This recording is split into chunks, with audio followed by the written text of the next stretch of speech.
Шановні колеги, We continue our working day in Ukrainian Crisis Media Center. The presidential spokesperson on ATO issues, Colonel Motuzyanyk.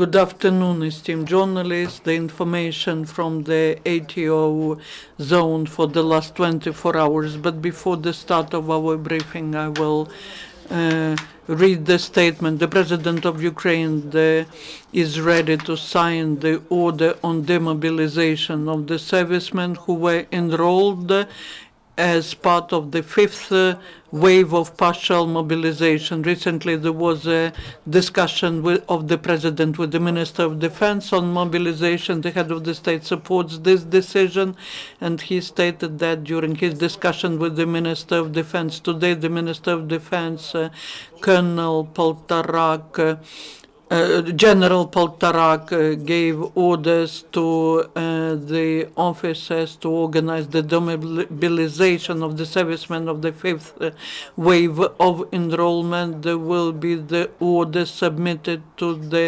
President of Ukraine, and the decision will be made. The demobilization will take place according to the procedure defined by the legislation of Ukraine.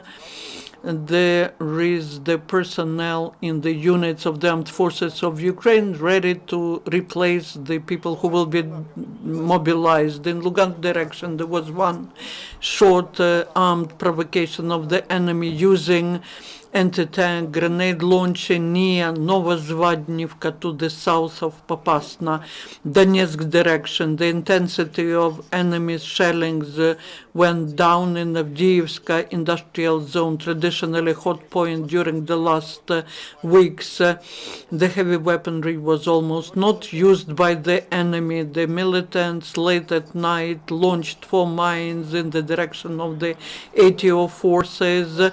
The enemy continues, though, to use large caliber machine guns and grenade launchers. Yesterday, we again registered the activity of the illegal armed forces at Svetlodarsk Arch at Ukrainian positions close to Lugansk. The militants shelled 60 mines of the caliber 120 millimeters, and the enemy was using the combat personnel infantry vehicle near occupied Gorlivka. Heavy weaponry was not used, but in Troitsk the enemy was opened the fire shellings of the sniper. In total, in Donetsk direction, there were 15 enemy's shellings. Mariupolsky direction, the military activity of the enemy was somewhat less than in the previous days. Out of 25 shellings yesterday, 4 were from heavy weaponry mortars. The rest were from the small arms, machine guns, and grenade launchers of different systems. In Krasnogorivka, Marinka, Granitna, and Berezova, there were active snipers of the enemy. In Berezova and Novotroitsk, the enemy used mortars, launching about 20 mines. As we mentioned it yesterday during the briefing, from Staromikhailivska, the illegal armed groups started firing from the tank at the residential quarters of Krasnogorivka. In result, 5 houses were destroyed and the woman was wounded. There were no servicemen killed yesterday. 2 Ukrainian servicemen were wounded. Now, the losses of our enemies during the last 24 hours, 11 militants were killed and 13 more were wounded. They belong to 5 different detachments of the DPR.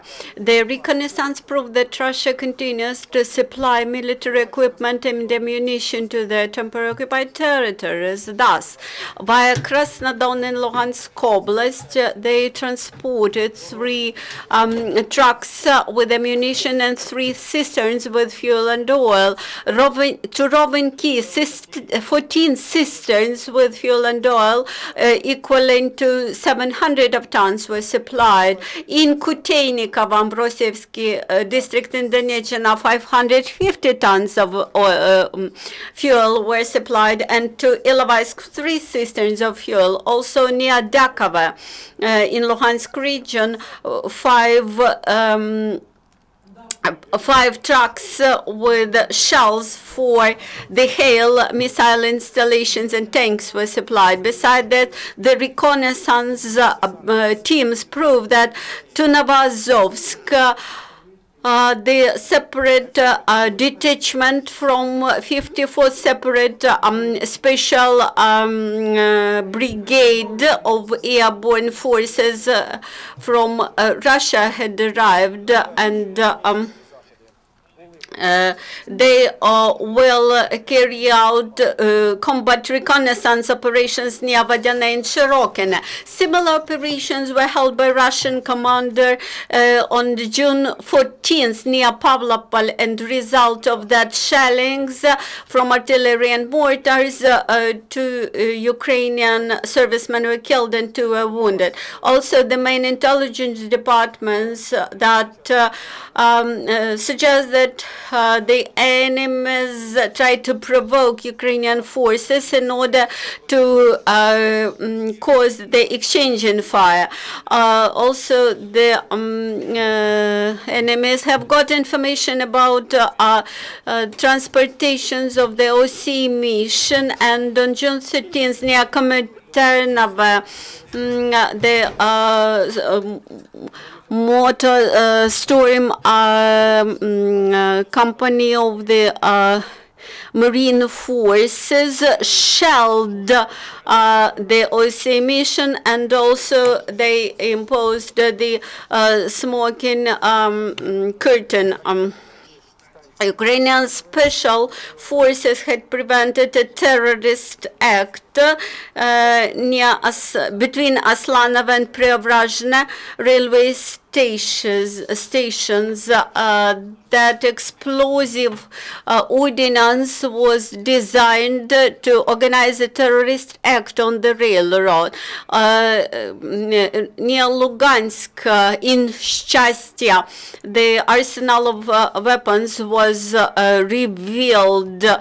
The tank mine and the tank mine was found with the booby traps and F1 grenades. Today at 7 a.m. Near Kharkiv at the Russian border, the SBU had detained an offender who was carrying on 1 kilogram of the plastic, 3 TNT charges and grenades.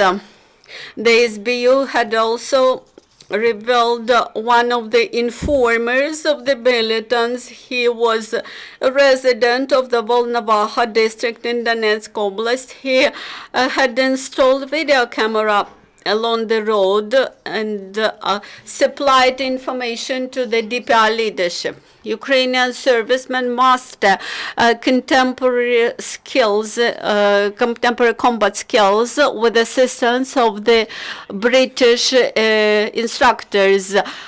The courses are delivered in the area of field medicine, tactical medicine, and in treatment and handling with explosive ordnance. At the same time, the Air Force crews and the airborne brigades are trained. In Vinnytsia Oblast, there's exercises and training will last till June 18th. These are the first such courses. Nevertheless, they could lay the beginning to fruitful further cooperation with NATO.